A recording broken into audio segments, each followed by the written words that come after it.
চলো বন্ধুরা, আমার মাকে আমি বলেছিলাম তাজা তাজা কাতলা মাছ দিয়ে সহজ পদ্ধতিতে ঝোল রান্না করতে। তো দেখো কিভাবে রান্না করে। প্রথমে আমার ভাই মাছটা বার করতেছে। মাছটা মনে হচ্ছে খুবই ভারী, কারণ মাছটা হলো 2.5 কেজির মাছটা, কাতল মাছ। মাছটা এখন ভাই রেখে ভালো করে কড়াত দিয়ে উপরে কোলগুলো উঠিয়ে নিচ্ছে, তাকে আঁশটা বলে। ধরে করছে, ভালো করছে ছোটো একটা ভাই। তো মা প্রথমে মাছের মাথাটা কেটে নিচ্ছে, তারপরে ভালো করে পিস করে নিচ্ছে। মাছটা ভালোই আছে, সকালে গিয়ে বাজার থেকে নিয়ে আসছে। মাছ ধোয়া হয়ে গেছে।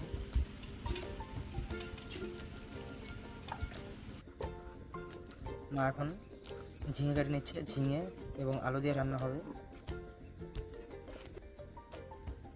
আর সাথে 1-2টা ডাঁটা দেবে, কারণ বাজারে যায়নি তো, সবজি নেই, তার জন্য যেটাই আছে সেটা দিয়ে রান্না করছে। আলু কেটে নিচ্ছে,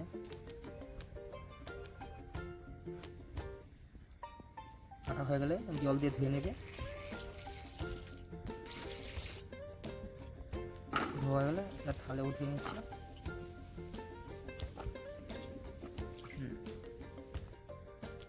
মা এখন মাছে নুন এবং হলুদ দিয়ে দিচ্ছে, ভালো করে মেখে। এরপরে কড়াইতে তেল দিয়ে দিবে মা। তেল দিয়ে ভালো করে মাছগুলো ভেজে নেবে। মাছগুলো ওই পাশটা হয়ে গেলে উল্টে দেবে।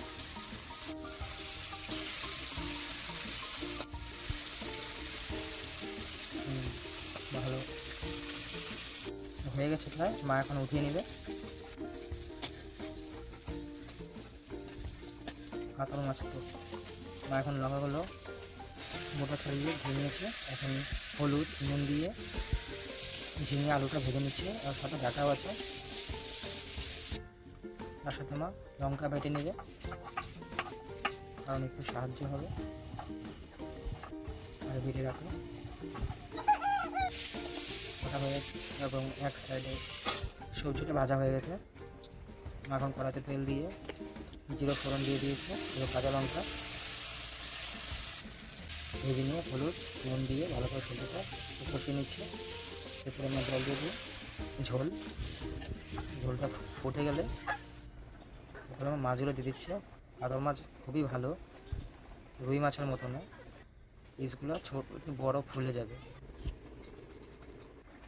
তোমার জিরে বাটা দিয়ে দিচ্ছে, মা ভালো করে নামিয়ে নেবে।